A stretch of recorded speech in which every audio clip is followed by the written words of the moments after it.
Thank you, Mr. Jadhav, for those really words of wisdom. You could see the experience and actually seeping through. Before we open the floor out for questions, I'm sure a lot of us have questions.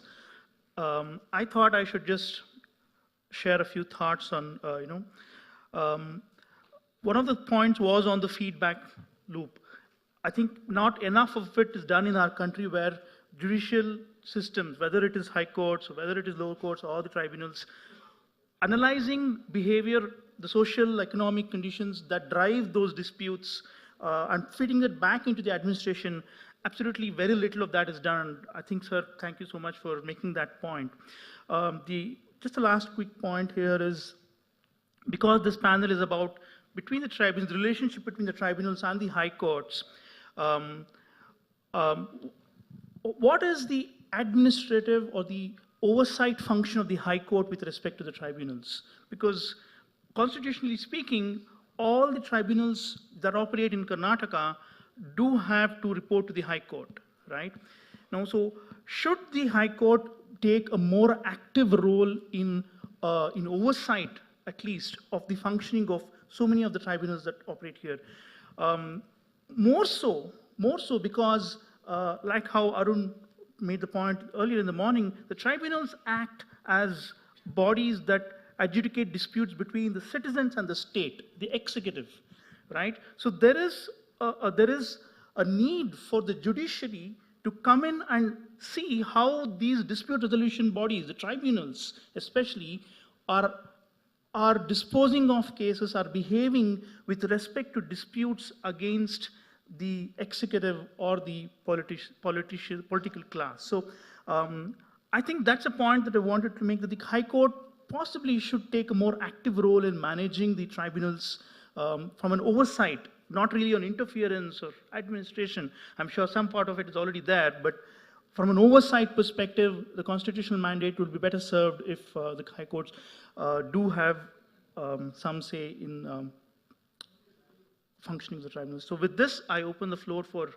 any further questions that people may have.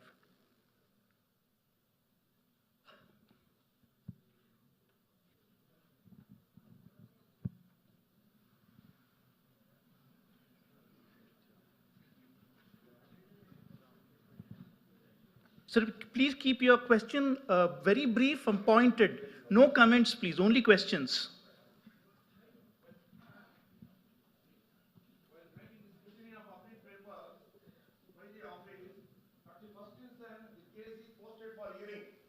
On maintainability, whether a single member be heard the case or a division bench has to be heard, please enlighten us.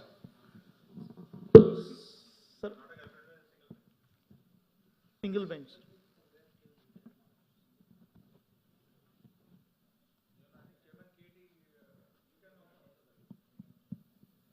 No, on the act is very clear.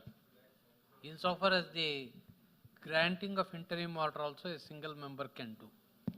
Only thing is, if an application or appeal has to be dismissed as not maintainable, then to err on the safer side, not to face the charge of having arrogated to himself the powers of a bench, safer alternative is maintainability.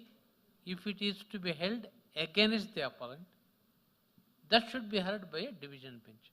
After all, when the paper goes before the single bench to decide whether it is maintainable or not, what is the possible view will not be known.